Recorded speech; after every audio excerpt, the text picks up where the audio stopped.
A cabine de comando de um porta-aviões, segundo a opinião unânime de muitos especialistas militares, é considerada um dos locais de trabalho mais fisicamente perigosos existentes no planeta, em condições que não estão formalmente relacionadas a operações de combate direto. Combustível de aviação, munições, motores de pós-combustão, uma catapulta eletromagnética e dezenas de pessoas trabalhando nas proximidades de tudo isso ao mesmo tempo criam um risco excepcionalmente alto de incêndio, e qualquer atraso na resposta a tal ameaça pode levar a consequências catastróficas, muitas vezes irreversíveis, para todo o navio.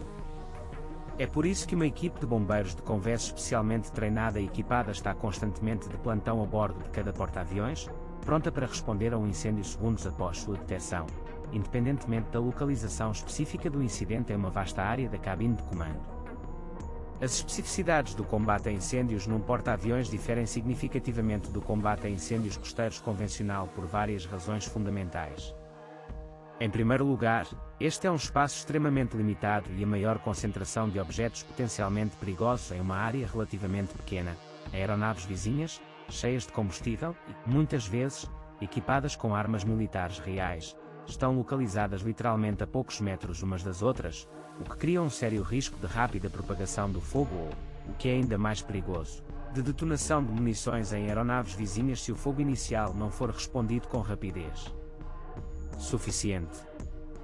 Em segundo lugar, esta é a especificidade da combustão do combustível de aviação, cujas propriedades físicas falamos anteriormente, embora o próprio querosene seja relativamente resistente à ignição em comparação com a gasolina. Uma vez aceso, a queima do combustível de aviação cria um fogo extremamente intenso e de rápida propagação, exigindo o uso de compostos extintores especializados, além da água comum, que podem ser ineficazes ou mesmo perigosos na extinção de certos tipos de incêndios. De combustível. As equipes de bombeiros de convés estão equipadas com equipamentos de proteção especiais resistentes ao calor que podem suportar temperaturas extremas por um determinado período de tempo nas imediações de um incêndio intenso, permitindo-lhes chegar perto o suficiente de uma aeronave em chamas para aplicar eficazmente agentes extintores de incêndio, em vez de operar apenas a uma distância segura. Um papel fundamental na extinção de incêndios desse tipo é desempenhado por uma espuma especial à base de surfactantes fluorados, que pode bloquear efetivamente o acesso do oxigênio à queima do combustível de aviação, suprimindo o incêndio muito mais rápido do que com água comum. A cabine de comando de um porta-aviões está equipada com um extenso sistema de unidades geradoras de espuma estacionárias que podem cobrir quase instantaneamente uma área significativa do convés com uma camada protetora de espuma se um incêndio grave for detectado. Além de extinguir diretamente o incêndio, a tarefa crítica do Corpo de Bombeiros do Convés em caso de incidente grave é a evacuação mais rápida possível de aeronaves vizinhas e pessoal ainda não afetado pelo incêndio da zona de perigo imediato, bem como, se necessário e apropriado, a liberação emergencial da aeronave de armas militares ou, em uma situação crítica, a descarga forçada de equipamentos em chamas ou potencialmente perigosos ao mar para evitar a detonação e a propagação do fogo por todo o convés. Exercícios regulares e realistas de combate a incêndios são parte integrante e obrigatória da formação de cada tripulante de porta-aviões, independentemente da sua especialidade primária, uma vez que numa situação crítica real, cada par de mãos que possa efetivamente ajudar a localizar e extinguir um incêndio antes que a situação fique fora de controle pode contar. Já discutimos o princípio geral do reabastecimento aéreo. Mas por trás dessa operação joalheira há uma pessoa específica, cuja profissão continua sendo uma das mais incomuns em toda a aviação militar, um operador de lança, que trabalha não sentado em uma cadeira comum, mas deitado de bruços em um compartimento especial na cauda do avião-tanque. Na cauda do KPS-135 há uma pequena cabine vidraçada, onde o operador senta-se quase de bruços, olhando para baixo e para trás através de uma grande janela de observação, observando a aeronave que se aproxima, que chega para reabastecer. É o operador, e não o piloto do navio-tanque, quem controla diretamente a própria lança, com a ajuda de pequenos planos de direção especiais na extremidade da lança e um mecanismo telescópico que permite seu alongamento ou encurtamento em vários metros. O operador direciona a extremidade da lança exatamente para o orifício de recepção na fuselagem de um caça adequado, compensando as menores vibrações mútuas de ambas as aeronaves decorrentes da turbulência e micro-oscilações inevitáveis em um voo de formação densa. Isto requer uma coordenação espacial excepcional e uma concentração constante e intensa. O operador monitora simultaneamente a posição relativa exata da aeronave que se aproxima, controla a lança através de um pequeno joystick especial, monitora as leituras dos instrumentos que controlam o processo de transferência de combustível e mantém comunicação de voz com o piloto da aeronave de reabastecimento, ajustando sua posição se necessário com pequenos comandos de voz. O reabastecimento é particularmente difícil em condições de pouca visibilidade, à noite ou em condições climáticas turbulentas, quando o controle visual da posição relativa de ambas as aeronaves é significativamente difícil, e o menor erro pode causar danos tanto à lança de reabastecimento quanto ao dispositivo receptor ou até mesmo à pele do caça que está sendo reabastecido. Os sistemas modernos tornam essa tarefa muito mais fácil em comparação com as primeiras décadas de operação desses equipamentos. Muitos petroleiros hoje são equipados com um sistema de vigilância visual remota, RVS, onde o operador controla o processo de reabastecimento não através da observação visual direta através de um compartimento de vidro, mas através de um sistema de câmaras com imagem estereoscópica tridimensional exibida em um capacete ou tela especial, o que permite ao operador ser colocado em uma posição mais confortável e protegida dentro da fuselagem principal da aeronave, em vez de uma posição extremamente desconfortável. Posição de cauda isolada, característica das gerações mais antigas de aviões-tanque. No entanto, a tarefa fundamental em si, o alinhamento extremamente preciso e requintado de duas aeronaves movendo-se a alta velocidade a altitudes consideráveis, transferindo milhares de litros de combustível sob pressão entre elas através de uma ligação mecânica rígida, continua a ser uma das especializações mais exigentes psicológica e fisicamente em toda a aviação militar, cuja importância, apesar de toda a sua aparente descrição, é crítica para garantir o alcance global e a eficácia de combate de todas as forças aéreas modernas. Já examinamos detalhadamente armas guiadas de alta precisão, como o sistema JDM, que é capaz de ajustar de forma independente sua trajetória após ser liberado.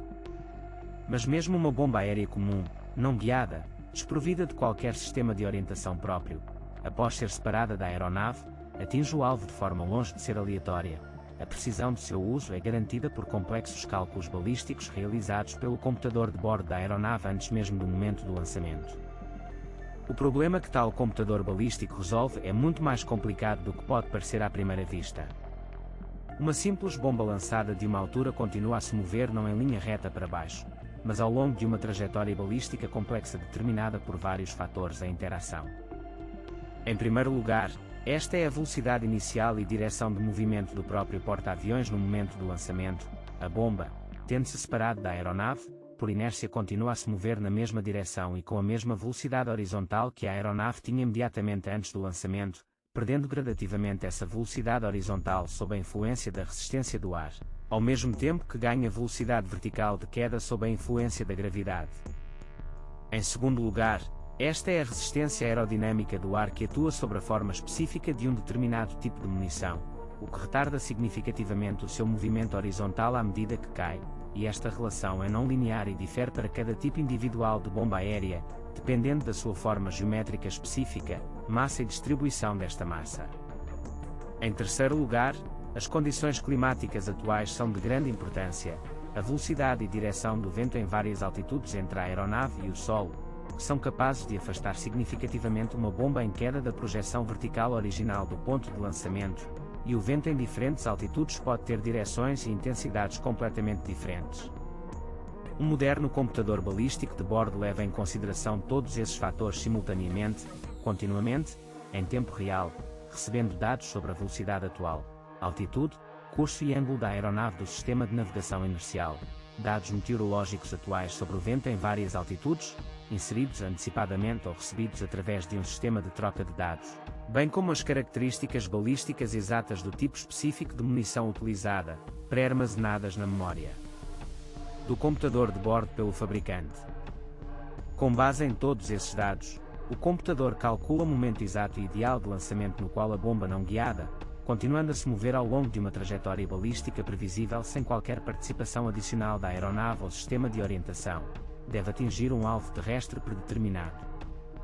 Nesse caso, o piloto geralmente vê um indicador visual especial no visor de mira, geralmente na forma de um anel móvel ou mira, indicando o ponto calculado de impacto da bomba nos parâmetros de voo atuais, o que permite ao piloto aguardar a reinicialização automática pelo próprio computador ou redefinir manualmente de forma independente no momento em que o indicador é combinado com um alvo observado visualmente.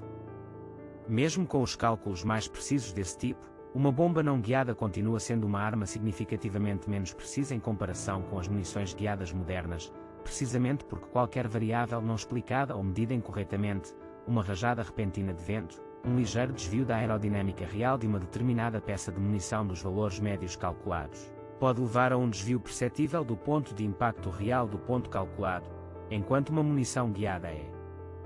capaz de corrigir de forma independente tal desvio já durante seu próprio voo após a separação do avião. Existe outra categoria de especialistas militares extremamente especializada e pouco conhecida, cujo trabalho é fundamental para apoiar as operações aéreas nas condições mais difíceis: os controladores de combate, uma unidade de elite de operações especiais da Força Aérea dos EUA, cuja principal tarefa é criar e manter a operação de pistas de pouso improvisadas, muitas vezes temporárias, nas condições mais inacessíveis e perigosas, incluindo território controlado pelo inimigo. Imagine uma situação em que uma grande unidade militar necessita urgentemente de entregar equipamento pesado ou reforços para uma área remota e inacessível que não possui qualquer infraestrutura de aviação oficial preparada, nenhuma pista equipada, nenhum sistema de controle de tráfego aéreo, nenhum auxílio à navegação para garantir a aterragem segura de uma aeronave de transporte. É nessa situação que os controladores de combate entram em ação. Esses especialistas, que são totalmente qualificados como controladores de tráfego aéreo certificados, são lançados na área-alvo, muitas vezes de paraquedas, incluindo a técnica de pouso furtivo em alta altitude mencionada anteriormente, e às vezes de helicóptero ou por terra como parte de uma unidade de operações especiais maior, antes da chegada da aeronave de transporte principal com pessoal e equipamento. A sua primeira tarefa no local é avaliar e, se necessário, fornecer uma preparação mínima de engenharia para um potencial local de aterragem, seja um terreno plano natural, uma pista civil abandonada ou mesmo uma secção reta de estrada que possa suportar o peso de uma aeronave de transporte militar a aterrar. A segunda tarefa, de importância crítica, é a instalação do conjunto mínimo necessário de equipamentos de navegação e comunicações que permitam às aeronaves de transporte aproximar-se para encontrar com segurança um determinado local e realizar uma aterragem precisa mesmo com pouca visibilidade, à noite ou em condições meteorológicas adversas, sem qualquer outra infraestrutura fixa de navegação na área.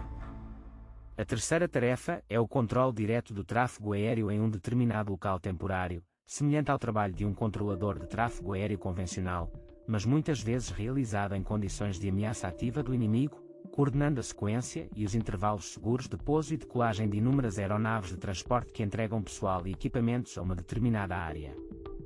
Os controladores de combate também muitas vezes desempenham funções que se sobrepõem em muitos aspectos ao papel do destaque descrito anteriormente, direcionando o apoio aéreo diretamente para as posições inimigas quando surge a necessidade de combate apropriada em sua área de implantação. O treinamento de controlador de combate, além de uma qualificação completa e oficialmente reconhecida de controlador de tráfego aéreo, inclui treinamento físico intensivo e habilidades de combate comparáveis às de unidades de forças especiais de elite, já que esses especialistas geralmente operam isolados da força principal, em um ambiente potencialmente hostil, onde sua própria segurança e capacidade de completar a missão atribuída dependem em grande parte apenas de seu próprio combate. Treinamento físico. É graças ao trabalho de tais especialistas que as forças aéreas modernas são capazes de lançar operações aéreas completas literalmente em campo aberto, onde há apenas algumas horas não existia absolutamente nenhuma infraestrutura de aviação. Há várias décadas, várias vezes por ano, o exercício conhecido como Red Flag é realizado na base aérea de Nellis, no deserto de Nevada, considerado um dos exercícios de combate da Força Aérea mais realistas e intensos do mundo, cuja importância para o treinamento de combate real da tripulação aérea não pode ser superestimada. A história desses exercícios está diretamente relacionada à dolorosa análise das estatísticas das batalhas aéreas conduzidas pela Força Aérea Americana durante a Guerra do Vietnã.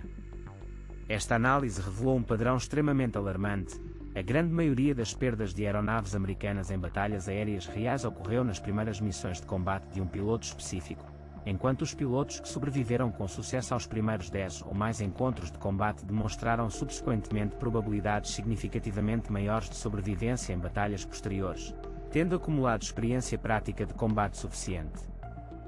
Desta observação nasceu o conceito que formou a base do exercício Red Flag. Se a experiência de combate na vida real é tão crítica para a sobrevivência e eficácia de um piloto, é necessário criar a simulação mais realista de tal experiência antes que o piloto encontre pela primeira vez um inimigo real em um conflito real. Assim, por assim dizer, dando a cada piloto aquelas primeiras sortidas de combate condicionais críticas em um ambiente de treinamento, em vez de um ambiente de combate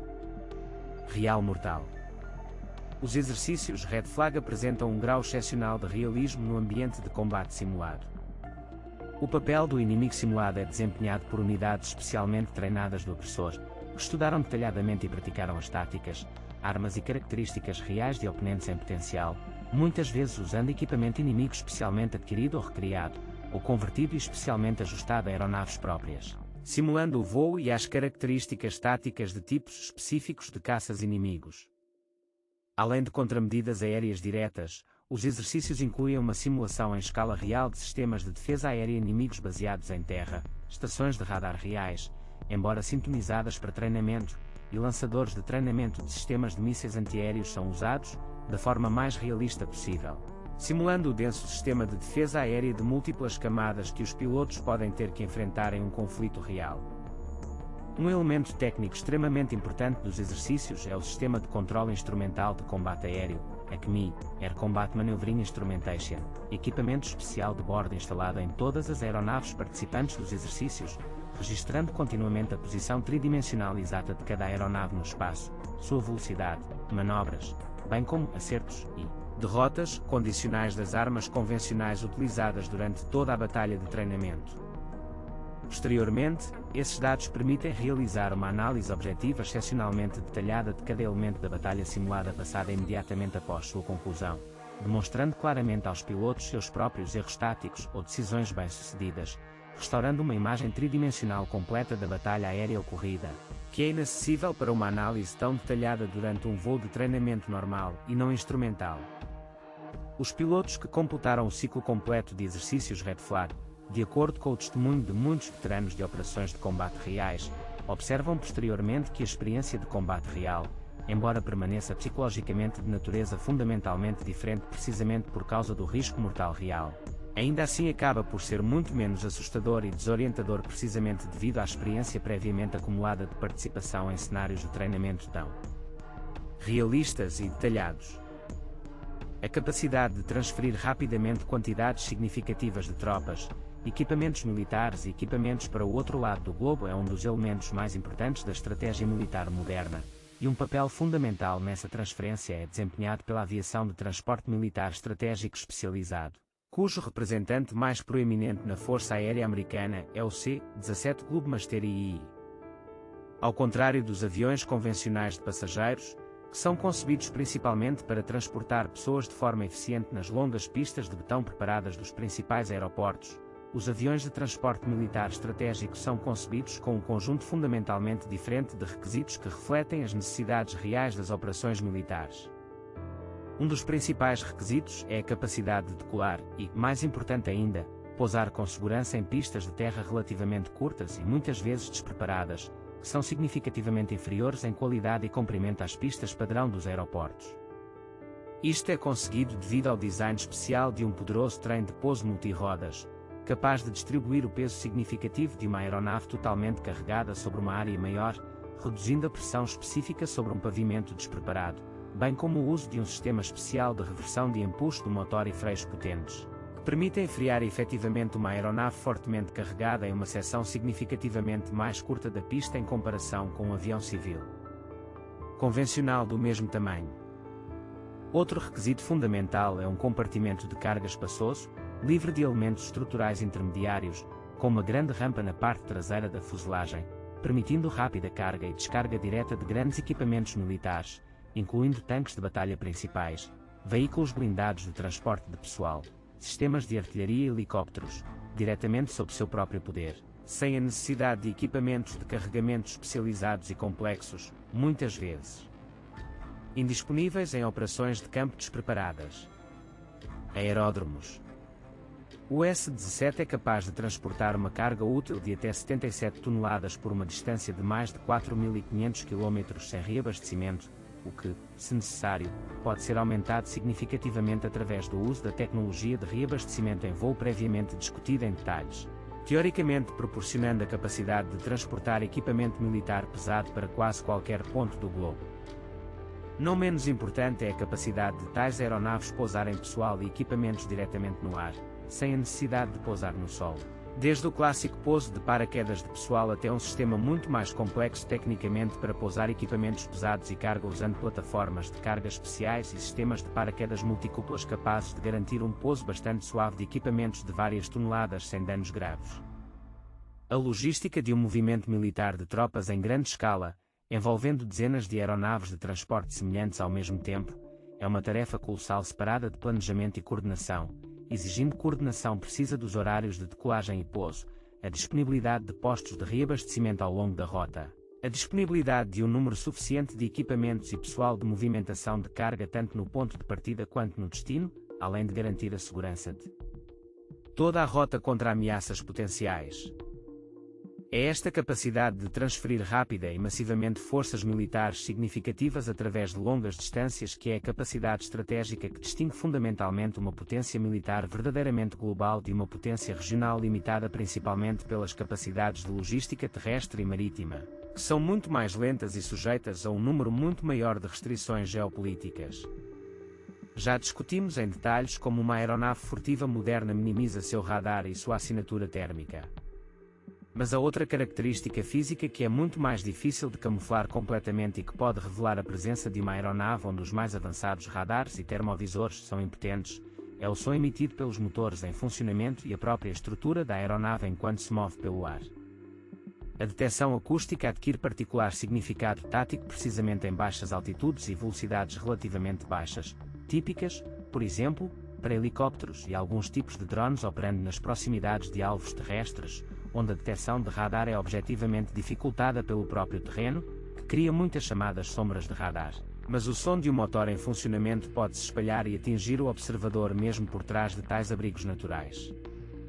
A audição humana, e ainda mais sensores acústicos especializados, são capazes de detectar o som característico de um motor de helicóptero e o ruído específico e reconhecível da rotação do rotor a uma distância de vários quilômetros em condições favoráveis e silenciosas, o que torna a furtividade acústica um sério desafio de engenharia, especialmente para helicópteros de combate, que muitas vezes são forçados a operar em baixa altitude nas proximidades de posições inimigas. Os engenheiros desenvolveram várias abordagens para reduzir essa assinatura acústica. Um dos métodos mais pesquisados, usado até certo ponto em alguns helicópteros modernos, é uma mudança no design das pás do rotor, reduzindo o som de tapa característico e facilmente reconhecível, que surge devido à interação especial dos fluxos de ar das pás do rotor anteriores e subsequentes durante certas condições de voo. Um formato de lâmina especial e mais complexo pode reduzir significativamente a intensidade de um efeito sonoro tão reconhecível. Outra abordagem diz respeito diretamente ao motor e à transmissão. O uso de materiais especiais de absorção de som e soluções de design dentro da nacelle do motor e do compartimento de transmissão, que reduzem a propagação do ruído mecânico característico de um motor e caixa de câmbio em funcionamento para o exterior. Existem também certas técnicas táticas, em vez de puramente tecnológicas, para reduzir a assinatura acústica, por exemplo, perfis de voo específicos que minimizam o tempo de funcionamento do motor ao máximo, velocidades mais ruidosas perto de uma área potencialmente perigosa, ou a utilização de terreno natural e ruído ambiental de fundo, por exemplo, equipamento militar a operar nas proximidades ou ruído natural do vento e da vegetação, para mascarar parcialmente a própria assinatura acústica. É importante entender que a furtividade acústica em geral continua sendo uma área muito menos desenvolvida e muito menos eficaz em comparação com o radar ou furtividade térmica. As leis fundamentais da física da propagação das ondas sonoras na atmosfera são muito mais difíceis de controlar por métodos de engenharia em comparação com a radiação eletromagnética de um radar direcionada de forma mais restrita, o que torna o som um dos fatores de desmascaramento mais persistentes e difíceis de eliminar para aeronaves militares voando baixo, independentemente do nível de excelência alcançado no campo de radar e furtividade térmica de uma determinada aeronave. Na década de 60 do século XX, o piloto de caça e teórico militar americano John Boyd desenvolveu um conceito matemático que posteriormente mudou radicalmente a própria abordagem do projeto de caças de combate em todo o mundo, a teoria da manobrabilidade energética, que propunha uma maneira fundamentalmente nova e muito mais precisa de quantificar as reais capacidades de combate de um caça, indo muito além de uma simples comparação da velocidade máxima ou taxa de subida de aeronaves específicas. Antes do advento desta teoria, as comparações das características de combate de vários caças eram muitas vezes baseadas em parâmetros relativamente simples e isolados: velocidade máxima, teto de serviço, taxa de subida no solo, que, tomados individualmente, não forneciam um quadro completo e objetivo da real eficácia da aeronave em um combate aéreo manobrável dinâmico, em constante mudança de altitude e velocidade. A ideia principal de Boyd era ver a energia total de uma aeronave, a soma de sua energia cinética, determinada por sua velocidade atual, e sua energia potencial, determinada por sua altitude atual, como uma quantidade única e intercambiável que um piloto habilidoso poderia taticamente converter de uma forma para outra durante o combate, como sacrificando a velocidade para ganhar altitude rapidamente ou, inversamente, mergulhando para ganhar velocidade rapidamente às custas de perder altitude. Os diagramas matemáticos de Boyd mostraram claramente como a capacidade de uma determinada aeronave de ganhar ou armazenar tal energia total variava dependendo da velocidade atual, da altitude de voo e, mais importante, da intensidade da manobra realizada no momento, medida em unidades de força G atuando na aeronave. Tal análise permitiu, pela primeira vez, comparar de forma objetiva e quantitativa as reais capacidades de manobra de vários tipos de caças, não em condições estáticas e isoladas de voo direto, mas precisamente na dinâmica de um combate real manobrável, onde a importância fundamental não é tanto a velocidade máxima absoluta da aeronave, mas sua capacidade de mudar rápida e efetivamente a direção e velocidade do movimento, mantendo um suprimento de energia suficiente para manobras subsequentes, sem perder uma vantagem tática crítica sobre o inimigo. Esta teoria teve um impacto prático colossal no projeto real de uma nova geração de caças americanos, desenvolvida com consideração direta de suas conclusões, principalmente no já repetidamente mencionado F-15 e especialmente F-16. Projetado propositalmente com prioridade para os mais altos indicadores possíveis de manobrabilidade e energia em uma ampla gama de velocidades e altitudes para uso em combate, e não apenas para atingir a velocidade absoluta máxima possível, como era típico do conceito de caça da geração anterior, em grande parte formado na era do desenvolvimento inicial do supersónico velocidades. O legado do trabalho teórico de John Boyd se estende muito além do projeto puramente técnico de aeronaves específicas, o conceito relacionado ao ciclo de tomada de decisão, que ele desenvolveu, conhecido como ciclo OODA, Observação, Orientação, Decisão, Ação, posteriormente teve um impacto significativo não apenas nas táticas gerais de combate aéreo, mas também no pensamento militar mais amplo e até mesmo, em parte, no pensamento estratégico empresarial, muito além das especificidades puramente da aviação, o que torna Boyd um dos mais influentes, embora relativamente pouco conhecido pelo público em geral, figuras na história do desenvolvimento de pensamento teórico militar do século XX. Cada aeronave militar, apesar de toda a resistência de sua estrutura, possui uma vida útil finita e limitada, determinada pelo fenómeno da fadiga metálica, o acúmulo gradual de danos microscópicos nos elementos estruturais da fuselagem, resultantes de repetidos ciclos de carga ao longo de toda a vida de voo da aeronave, o que já foi parcialmente mencionado quando se fala em testes de motores de aeronaves. Como os departamentos militares monitoram a condição técnica real e a vida residual de cada aeronave de combate específica e individual, visto que a intensidade e a natureza das cargas operacionais podem variar significativamente de uma aeronave específica para outra, dependendo da natureza das tarefas específicas que executa. Um papel fundamental aqui é desempenhado por um sistema de rastreamento individual do histórico operacional, mantido separadamente para cada aeronave de produção específica durante todo o seu serviço de voo. Cada manobra significativa realizada em voo, principalmente a intensidade e duração das sobrecargas às quais a fuselagem da aeronave foi submetida durante um voo específico, é registrada por um sistema especial de monitoramento de condições estruturais a bordo, conhecido como Sistema de Rastreamento de Fadiga Estrutural. Esses dados são acumulados e analisados ao longo do histórico operacional de uma aeronave específica, permitindo que os engenheiros calculem com bastante precisão a vida residual real da fuselagem de uma determinada aeronave, que pode diferir significativamente do indicador médio calculado determinado pelo fabricante para um determinado tipo de aeronave como um todo, dependendo de quão intensamente e quão próximo das limitações operacionais máximas esta aeronave específica voou ao longo de sua história. Os caças que foram intensamente usados principalmente para a prática de combate aéreo manobrável com sobrecargas frequentes e intensas, como regra, esgotam a vida útil de sua fuselagem muito mais rápido em comparação com aeronaves do mesmo tipo que foram usadas principalmente para missões de transporte ou patrulha menos intensas e relativamente silenciosas com sobrecargas mínimas.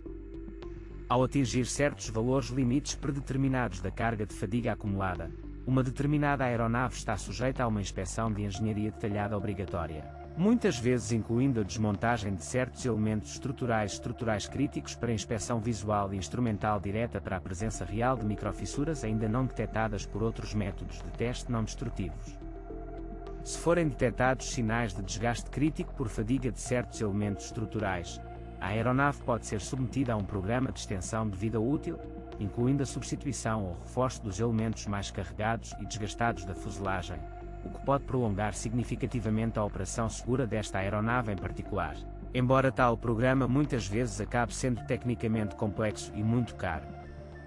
Em casos individuais e mais críticos, quando o nível detectado de danos por fadiga na estrutura é considerado inaceitável para uma operação segura adicional, e a viabilidade econômica de uma grande revisão deste lado específico é considerada inadequada, a aeronave é retirada de serviço significativamente antes da vida útil nominal de projeto estabelecida pelo fabricante para este tipo de equipamento como um todo, apesar da garantia formalmente ainda válida ou da vida útil do projeto, especificada na documentação técnica original. Um sistema tão completo e individualizado de contabilização da carga operacional real de cada aeronave de combate individual é um elemento crítico para garantir a segurança do voo, permitindo que os engenheiros militares identifiquem e eliminem prontamente danos por fadiga potencialmente perigosos, muito antes que a fadiga metálica latente acumulada possa levar a uma falha súbita e catastrófica da estrutura da fuselagem diretamente durante o voo. O famoso programa de treinamento de caças da Marinha do Jaguar, amplamente conhecido pelo nome informal de Top Gun, e oficialmente chamado de Escola de Armas de Caça da Marinha dos Estados Unidos, deve sua existência às estatísticas bastante alarmantes de perdas reais em combate registradas no período inicial da Guerra do Vietnã. Uma análise dos resultados das batalhas aéreas entre caças americanos e aeronaves norte-vietnamitas nos primeiros anos do conflito revelou uma taxa de perdas significativamente menos favorável para o lado americano do que inicialmente esperado, dada a superioridade tecnológica formal das aeronaves americanas daquele período sobre os caças norte-vietnamitas de fabricação soviética, muito mais simples e aparentemente tecnicamente inferiores. Uma análise detalhada das razões para tais estatísticas inesperadas revelou não tantas imperfeições técnicas dos próprios caças americanos, mas sim lacunas significativas no treinamento tático prático do pessoal de voo para combate aéreo aproximado real e manobrável. Grande parte da doutrina tática pré-guerra, e, por extensão, dos programas de treino de pilotos do período, colocavam uma ênfase principal na utilização de armas de mísseis de médio e longo alcance, em grande parte baseadas na expectativa de que o futuro combate aéreo seria travado principalmente a longo alcance, sem a necessidade do intenso envolvimento de manobras próximas que caracterizou as eras anteriores da guerra aérea. A realidade do conflito do Vietnã refutou tais suposições pré-guerra. As restrições que existiam naquela época ao uso de armas de mísseis de médio alcance, incluindo as limitações técnicas dos próprios mísseis daquela geração, às vezes, restrições associadas à dificuldade de identificar visualmente um alvo como inimigo a tal distância em uma batalha real, muitas vezes forçavam os pilotos a se envolverem em combates aéreos manobráveis, intensos e próximos, para os quais uma parte significativa do pessoal de voo americano naquela época estava significativamente menos preparado do que os seus oponentes norte-vietnamitas. Uma parte significativa de cujo treinamento tático, ao contrário, concentrava-se precisamente nesse combate de manobras próximas. Foi em resposta a este problema crítico identificado que o programa Top Gun foi criado em 1969, uma escola de treinamento avançado especializado, onde pilotos de aviação de caça da frota já experientes, mas necessitando de treinamento tático aprofundado, foram enviados para um curso intensivo e mais prático de treinamento nas técnicas de combate aéreo de manobra aproximada eficaz, incluindo conhecimento prático direto com táticas de voo reais e o comportamento de um inimigo em potencial por meio de treinamento de batalhas aéreas contra instrutores especialmente treinados que pilotavam aeronaves cujas características de voo eram tão próximas quanto possível do equipamento real do inimigo em potencial daquele período. Os resultados da introdução de tal treinamento tático aprofundado revelaram-se muito impressionantes. As estatísticas da proporção de perdas em batalhas aéreas entre caças americanos e norte-vietnamitas melhoraram significativamente a favor do lado americano no período subsequente do conflito vietnamita, o que confirmou de forma convincente a hipótese inicial sobre a importância crítica do treinamento tático prático aprofundado, e não apenas a superioridade tecnológica formal da própria aeronave. A experiência e a metodologia desenvolvidas no programa Top Gun original teriam um impacto significativo no treinamento geral de caças, muito além apenas da Marinha, incluindo o exercício Red Flag previamente detalhado da Força Aérea, que de muitas maneiras desenvolveu e adaptou um conceito básico semelhante de treinamento tático prático e maximamente realista em um nível mais amplo e integrado de formações inteiras da Força Aérea, não apenas de pilotos de caça individuais. A aviação militar é mais do que apenas uma lista de características técnicas impressionantes. É um sistema vivo, composto por milhares de decisões tomadas por pessoas que aprenderam com os seus próprios erros, por vezes os mais trágicos, para tornar a próxima geração de tecnologia e a próxima geração de pilotos um pouco mais preparada para o que irão enfrentar.